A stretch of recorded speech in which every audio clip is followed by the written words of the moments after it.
새벽 4시 반. 도시가 가장 깊은 잠에 빠져 있을 시간. 김영옥 할머니의 낡은 자명종 시계가 어김없이 울렸습니다.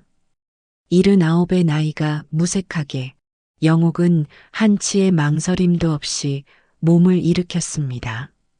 창밖은 아직 칠흑 같은 어둠에 잠겨 있었지만 영옥의 하루는 벌써 40번 넘게 이렇게 시작되고 있었습니다. 남편 이강식 씨가 세상을 떠난 지 꼭 한 달하고도 열흘이 지난 날이었습니다. 영옥은 익숙하게 옷을 챙겨 입고 머리맡에 둔 쌈짓돈에서 10,000원짜리 몇 장을 꺼내 주머니에 넣었습니다. 그녀의 발걸음은 조용했지만 옆방에서 잠든 며느리 박선주 씨는 작은 소리에도 금세 잠이 깨고 말았습니다. 올해 58빈 선주는 시어머니의 이런 기행을 더 이상 지켜보고만 있을 수가 없었습니다. 방문을 열고 나온 선주가 나갈 채비를 하는 영옥의 뒷모습에 대고 힘없이 말했습니다. 어머님, 제발 그만하세요. 벌써 한 달이 넘었어요. 영옥은 돌아보지 않은 채 신발을 신었습니다. 선주의 목소리에는 애원과 원망이 뒤섞여 있었습니다. 매일 새벽 죽은 사람을 위해 국밥을 배달시키는 시어머니의 행동은 상식적으로 이해할 수 없는 일이었습니다.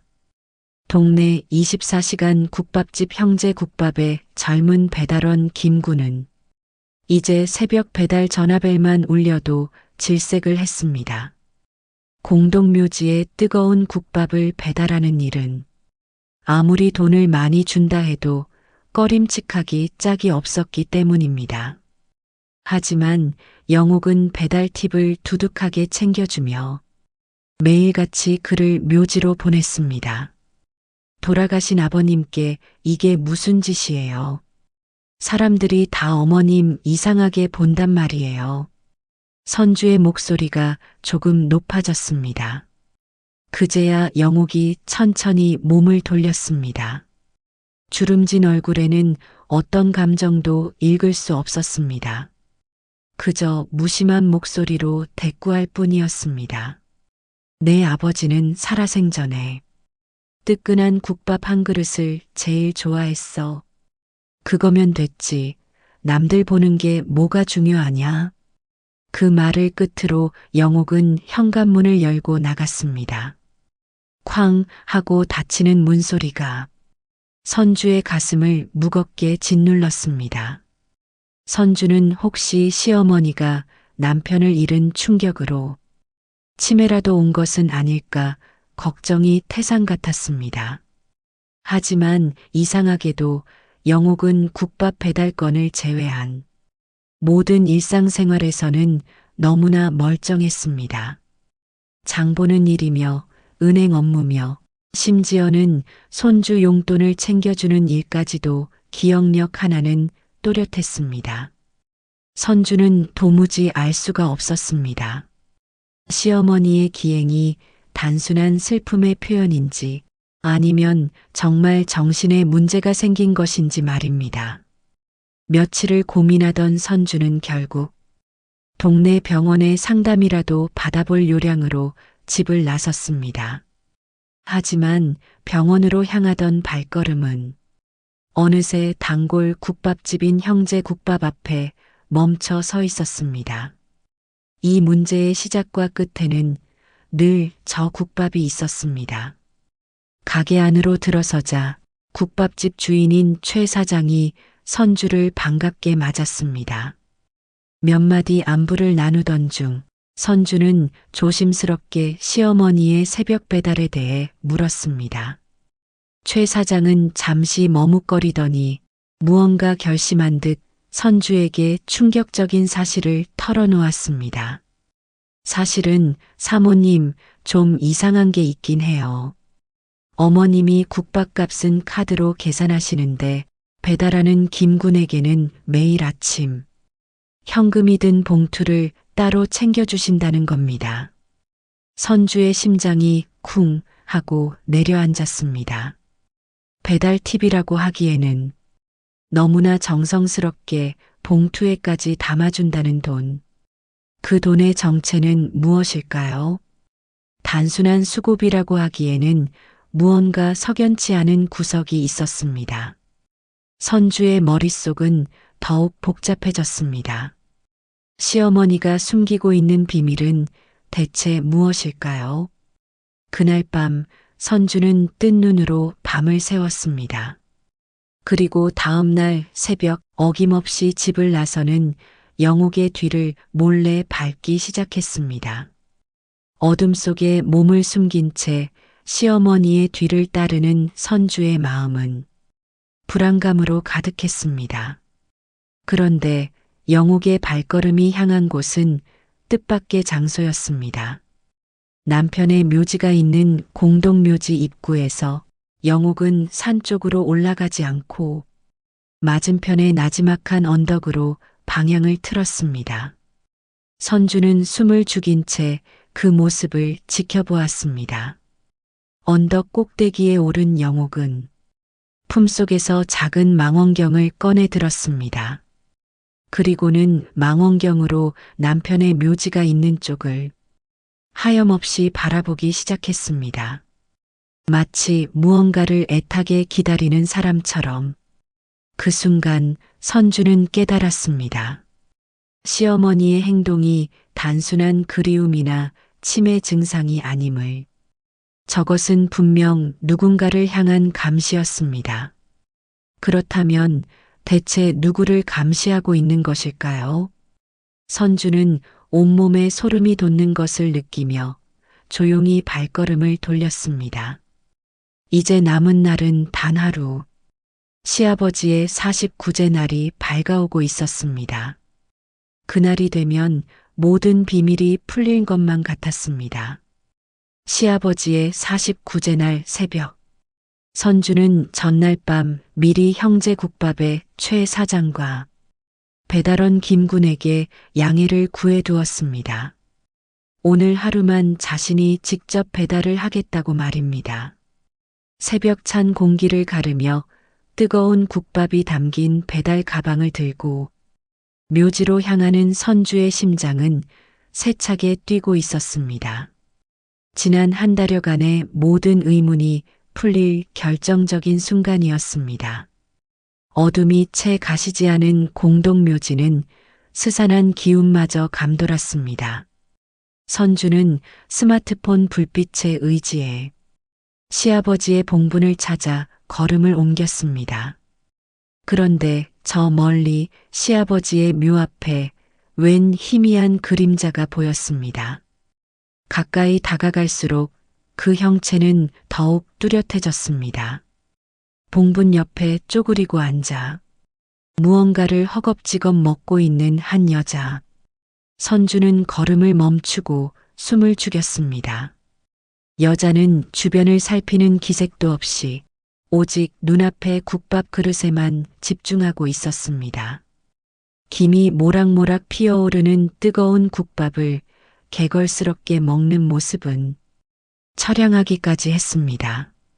선주가 천천히 여자에게 다가가자 그제야 인기척을 느낀 여자가 화들짝 놀라며 고개를 들었습니다. 그리고 그 얼굴을 확인한 순간 선주는 자신의 눈을 의심해야 했습니다. 바로 최미자였습니다. 살아생전 시아버지를 괴롭히고 온 집안을 풍비박산 낼 뻔했던 바로 그 내연녀였습니다. 시아버지의 장례식장에 나타나 유산을 내놓으라며 행패를 부리다 쫓겨났던 그 파렴치한 여자가 왜 시아버지의 묘 앞에서 국밥을 먹고 있는 것일까요? 선주가 충격에 빠져 아무 말도 못하고 있을 때였습니다. 네가 왜 여기 있어? 등 뒤에서 들려온 목소리에 선주는 소스라치게 놀라 돌아보았습니다. 어느새 언덕에서 내려온 시어머니 영옥이 차가운 눈으로 두 사람을 번갈아 보고 있었습니다. 영옥의 손에는 그 작은 망원경이 여전히 들려 있었습니다.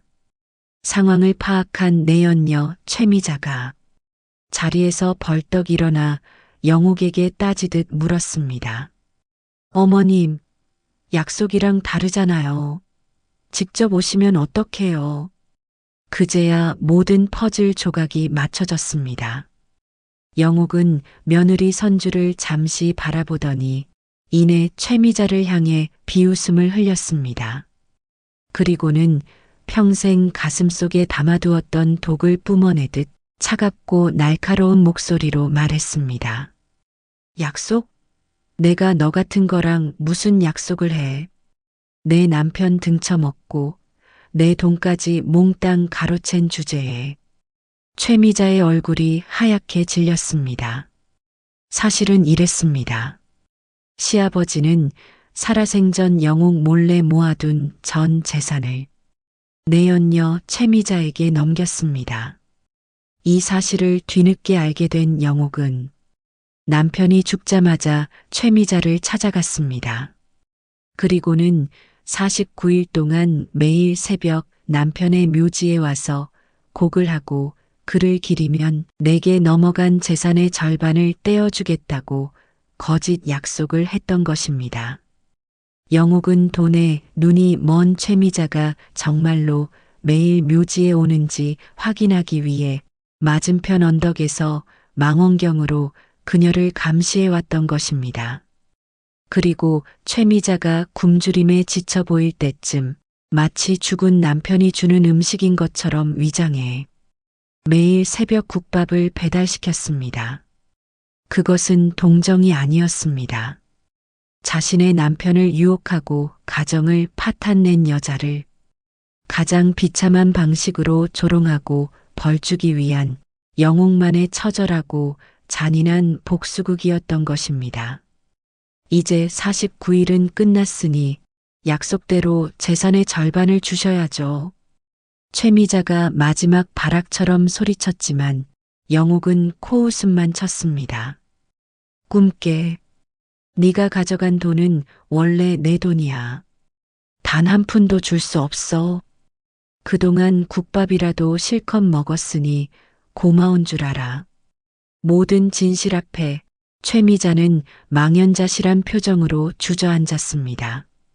한 달 넘게 이어진 기묘한 새벽 배달의 비밀이 마침내 밝혀지는 순간이었습니다. 모든 상황을 지켜본 선주는 충격에서 헤어나오지 못했습니다.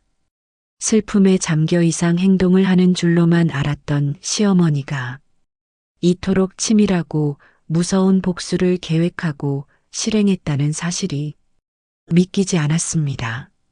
내연녀 최미자는 더 이상 아무 말도 못한 채 해가 떠오르는 묘지를 뒤로하고 도망치듯 사라졌습니다. 묘지에는 영옥과 선주 단 두 사람만이 남았습니다. 고요한 정적을 먼저 깬 것은 영옥이었습니다. 평생의 한을 풀어낸 노인의 얼굴에는 통쾌함보다 깊은 슬픔과 허망함이 서려 있었습니다. 영옥은 며느리 선주의 얼굴을 제대로 쳐다보지도 못한 채 남편의 봉분을 향해 나지막이 말했습니다. 선주야, 놀랐지. 이 늙은이가 무서웠을 게다. 하지만 나도 이렇게라도 하지 않으면 억울해서 눈을 감을 수가 없었어. 영옥의 목소리가 가늘게 떨려왔습니다. 내 시아버지는 평생을 나를 속이고 살았다. 젊어서부터 바람을 피우고 밖으로 나돌았지. 내가 평생 모은 쌈짓돈까지 몰래 훔쳐서 그 여자에게 갖다 바쳤어. 나는 그것도 모르고 그저 자식들 생각하며 참고 또 참았지. 영옥의 눈에서 뜨거운 눈물이 쉴 새 없이 흘러내렸습니다. 그것은 지난 50년 세월 동안 가슴속에 응어리져 있던 한의 눈물이었습니다. 남편에 대한 배신감, 내연녀에 대한 증오, 그리고 그 모든 것을 속으로 사겨야만 했던 자신의 처지에 대한 서러움이 뒤엉킨 눈물이었습니다. 그깟 국밥 한 그릇으로 내 한이 다 풀리겠냐마는 저 여자가 내 남편 묘 앞에서 개처럼 밥을 먹는 꼴을 봐야만 했어.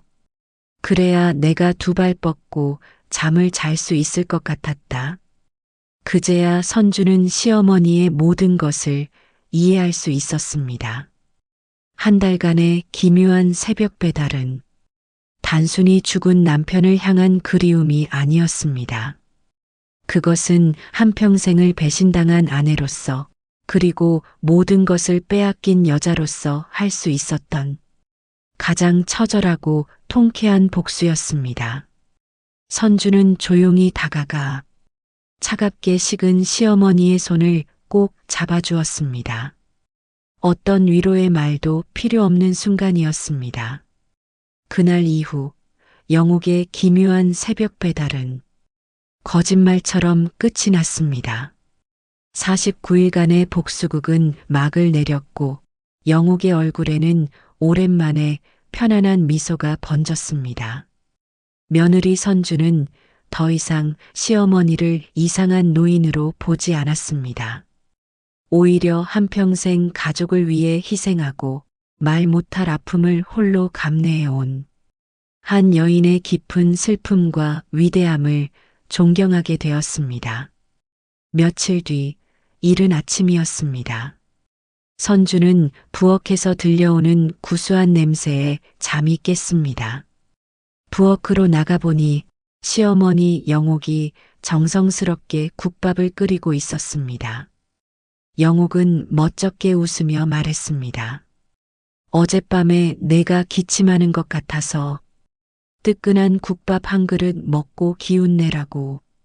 그 국밥은 더 이상 죽은 남편을 위한 것이 아니었습니다.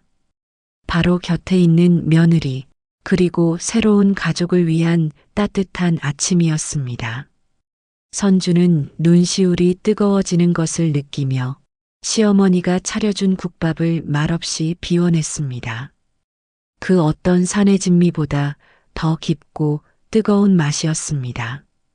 비로소 두 사람은 서로의 아픔을 보듬는 진짜 가족이 되었습니다.